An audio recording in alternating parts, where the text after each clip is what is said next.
Hello class, अस्सलाम वालेकुम। आज की क्लास में हम विकास का अर्थ और संयुक्त राष्ट्र संघ ने विकास की जो परिभाषा दी है उसका अध्ययन करेंगे और साथ ही ये देखेंगे कि विभिन्न लोगों के लिए विकास का क्या विभिन्न अर्थ होता है। तो आइए शुरू करते हैं। तो विकास क्या है? विकास को अर्थ इस तरीके से बताया जा सकता है कि विकास आर्थिक और अनार्थिक गुणात्मक चरों के सकारात्मक परिणाम की स्थिति है। यानी कि ये विकास क्या है? जो हमारे आर्थिक पैरामीटर्स हैं हमारी इकोनॉमी में, हमारे देश में, और जो अनार्थिक हैं यानी जो गुणात्मक हैं, उन दोनों चरों के सकारात्मक परिणाम अगर हमें दिखाई दे रहे हैं हमारे देश में, तो हम समझेंगे कि वहाँ विकास है। यानी कि अगर शुरू से मैं बताऊँ विकास का अर्थ, तो विकास को ऐसे बताया जा सकता है कि विकास आर्थिक और अनार्थिक चरों के सकारात्मक परिणाम की स्थिति है। ये आर्थिक व अनार्थिक चर उच्च जीवन स्तर, उच्च शैक्षिक स्तर, निम्न मृत्यु दर, उच्च प्रति व्यक्ति आय, तकनीक में सुधार व उच्च उत्पादकता आदि हो सकती हैं। अब देखिए, इस परिभाषा में हमने कुछ आर्थिक चरों और अनार्थिक चरों की बात की। वो आर्थिक चर कौन कौन से थे? वो थे ये उच्च जीवन स्तर, उच्च शैक्षिक स्तर, निम्न मृत्यु दर आदि। तो इनको एक एक करके समझते हैं। उच्च जीवन स्तर क्या है? उच्च जीवन स्तर का मतलब है कि सपोज करो एक गरीब कंट्री है बांग्लादेश और एक है अमेरिका। तो जिस आरामदायक ज़िंदगी का लुत्फ़ अमेरिका के लोग उठा रहे हैं, उतनी आरामदायक ज़िंदगी बांग्लादेश के लोग नहीं बिता रहे होंगे, क्योंकि बांग्लादेश एक अनडेवलप्ड और अविकसित अर्थव्यवस्था है, अविकसित देश है। और जो अमेरिका है उसके पास पैसे की कोई कमी नहीं है, उसके जो सारे आर्थिक पैरामीटर हैं वो फेवरेबल हैं। तो उच्च जीवन स्तर का मतलब ये हुआ कि जो लोग जितने आनंदपूर्ण तरीके से अपने जीवन को व्यतीत कर रहे हैं, ये कहा जाएगा कि उनका जीवन स्तर उतना ही ऊंचा है। इसी तरीके से दूसरा कारक है उच्च शैक्षिक स्तर। अगर किसी देश के लोग ज़्यादा शिक्षित हैं, तो ये माना जाएगा कि उस देश का जो शैक्षिक स्तर है वो ज़्यादा है और उस देश का जो शैक्षिक विकास है वो हो गया है, और इसके विपरीत भी। इसी तरीके से मृत्यु दर एक कारक है जो विकास को प्रभावित करती है। मृत्यु दर क्या होती है? अगर किसी देश में मृत्यु दर ज़्यादा है बच्चों की, तो ये कहलाया जाएगा कि वहाँ पर विकास पूरी तरह नाफिज नहीं हुआ। और जिस देश में मृत्यु दर कम है, वहाँ कहा जाएगा कि वहाँ की जो स्थिति है वो सुदृढ़ है, वो बेहतर है दूसरे देशों की तुलना में। इसी तरीके से प्रति व्यक्ति आय होती है जो किसी देश की कुल आय को उसकी जनसंख्या से डिवाइड कर दें तो हम प्रति व्यक्ति आय निकाल लेते हैं। तो जिस देश की प्रति व्यक्ति आय ज़्यादा है, निश्चित ही कहा जाएगा कि वह देश विकसित है दूसरे देशों की तुलना में जिनकी प्रति व्यक्ति आय कम है। इसी तरीके से जो देश तकनीक में सुधार करके अपने आप को विकसित कर चुके हैं, वो देश विकसित कहलाएंगे।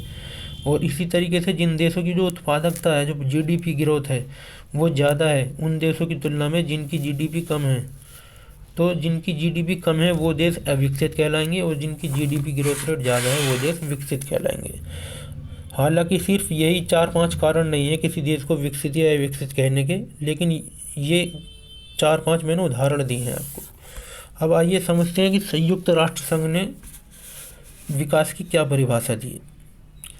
संयुक्त राष्ट्र संघ ने विकास की परिभाषा इस प्रकार दी है कि विकास का तात्पर्य है ऐसी सामाजिक व्यवस्था, सामाजिक संरचना और संस्थाओं में सेवाओं की बढ़ती क्षमता जो संसाधनों का उपभोग इस प्रकार से करे कि जीवन स्तर में अनुकूल परिवर्तन आए। यानी कि जो यूएन है उसने क्या परिभाषा दी? उसने कहा कि अगर किसी देश में किसी देश की जो सामाजिक व्यवस्था है और जो सामाजिक संरचना है और उस देश की जो संस्थान है और सेवाएं देने वाले हैं, वो अगर संसाधनों का पूर्ण प्रयोग कर रहे हैं और उनसे अधिकतम लाभ कमा रहे हैं और अधिकतम लाभ कमाकर अपने जीवन स्तर की गुणवत्ता को बढ़ा रहे हैं, तो वो देश विकसित कहलाएगा। अब क्योंकि जो विकास है वो हर व्यक्ति के लिए समान नहीं होता। विकास हर व्यक्ति के लिए समान नहीं होता। विकास अलग अलग व्यक्ति के लिए अलग अलग हो सकता है। मिसाल के तौर पे अगर मैं कुछ उदाहरण दूं तो पहला उदाहरण लेते हैं भूमिहीन ग्रामीण मजदूर का, यानी कि एक ऐसा गांव का आदमी जिसके पास भूमि नहीं है खेती करने के लिए। उसके लिए विकास का अर्थ क्या हो सकता है? उसके लिए विकास का अर्थ ये होगा कि उसको काम करने के अधिक दिन मिले, उसको बेहतर मजदूरी मिले। अगर उसके पास खेत नहीं है तो वो मजदूरी करेगा तो उसको बेहतर मजदूरी मिले वहाँ पर। उसके जो बच्चे हैं उनको भी शिक्षा मिले, अच्छी शिक्षा मिले, ताकि वो भी बड़े होकर कुछ योग्य पुरुष बन सके, और उनको समाज में सम्मान मिले, और गांव में उनके पास भी खेत वगैरह हों, उनकी अपनी भूमि हो जिनका स्वामित्व वो रखते हों। इस तरीके से गांव में नेता या प्रधान बनने का अवसर भी उन्हें मिले। तो ये क्या है, भूमिहीन ग्रामीण मजदूर के लिए विकास का अर्थ हो सकता है। अगर इसी के विपरीत हम पंजाब के समृद्ध किसान की बात करें तो उनके लिए विकास का अर्थ सिर्फ इतना संकुचित नहीं है। उनके लिए विकास का अर्थ होगा कि उन्हें अधिक से अधिक समर्थन मूल्य मिले उनकी फसलों का, उनकी जो रीच है वो मैन्युफैक्चरर्स तक हो, और वो अपने उत्पाद को, अपने फसल को डायरेक्ट उत्पादकों को बेच सकें ताकि वो ज़्यादा मुनाफा कमा सकें, और उनके जो बच्चे हैं वो विदेशों में शिक्षा हासिल कर सकें और बड़ी बड़ी यूनिवर्सिटी जो है दुनिया की उनमें पढ़ के इल्म हासिल करें और आगे अच्छे पुरुष बने। अब इसी तरीके से जो किसान जो अपनी फसल के लिए केवल वर्षा पर निर्भर है, उसके लिए विकास का अर्थ क्या होगा? उसके लिए विकास का अर्थ होगा कि उसके खेत जो वर्षा पर ही पानी के लिए निर्भर हैं, उन खेतों के आसपास अगर किसी तरीके से पानी की सप्लाई दे दी जाए और बिजली का इंतज़ाम कर दिया जाए, ताकि जनरेटर वगैरह से या समर वगैरह से चला के ये नहर का पानी जनरेटर से नहर के पानी को खेत में डाल दिया जाए, तो ऐसी स्थिति को वो किसान विकास समझेगा। कौन सा किसान? जो अपनी फसल को अब तक वर्षा पर ही निर्भर रहता आया है। इसी तरीके से अगर शहरी बेरोजगार युवक है तो उसके लिए विकास का अर्थ होगा कि उसको अच्छी नौकरी मिले, उसको अच्छा पद मिले, उसकी अच्छी शिक्षा हो, उसके बच्चों की अच्छी शिक्षा हो, और शहर में वो भी प्रॉपर्टी का मालिक हो। इसी प्रकार दो तीन और एग्जांपल लेते हैं। सपोज करिए कोई आदिवासी है जो जंगलों में रहता है और जिनका रहन सहन हमारे नॉर्मल आदमी जैसा नहीं है जो हम अब आम तौर पर रहते हैं, तो उनके लिए जो विकास का अर्थ है वो क्या हो सकता है? उनके लिए विकास का अर्थ होगा कि उनको रोटी, कपड़ा और मकान मिल जाए, उनको भी हमारे जैसा समानता का अधिकार मिल जाए, लोग उनसे घृणा ना करें बल्कि प्रेम करें, उनको भी सम्मान दिया जाए और उनको भी रोज़गार दिया जाए।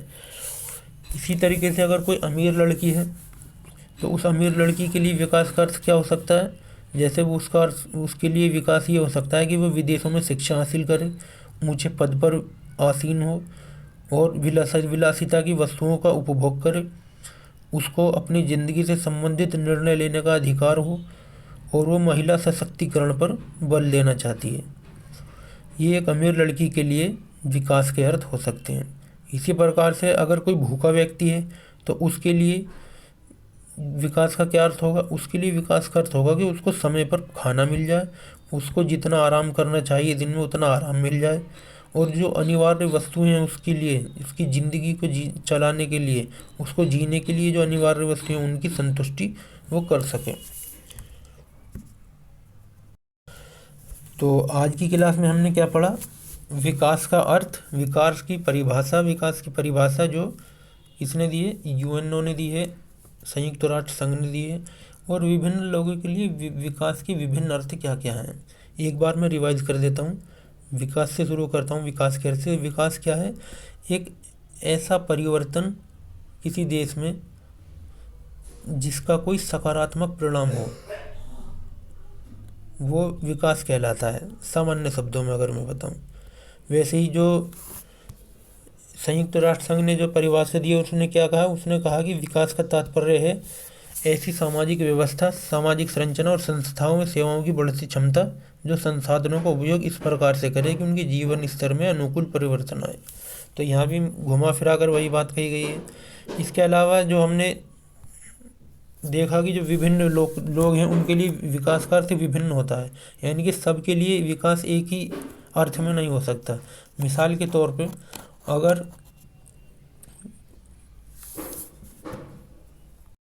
अगर उदाहरण हम लें इस विरोधाभास का, तो हम उदाहरण एक ये ले सकते हैं कि जो कंपनियां होती हैं वो पहले लेबर टेक्निक से प्रोडक्शन किया करती थी। पहले लोग हाथों से काम किया करते थे, मशीनों से नहीं होता था। लेकिन अब मौजूदा दौर में तकनीक एडवांस हो गई है, तो हमारे पास मशीनें हैं, हम मशीनों से कम लागत पर ज़्यादा से ज़्यादा प्रोडक्शन कर सकते हैं।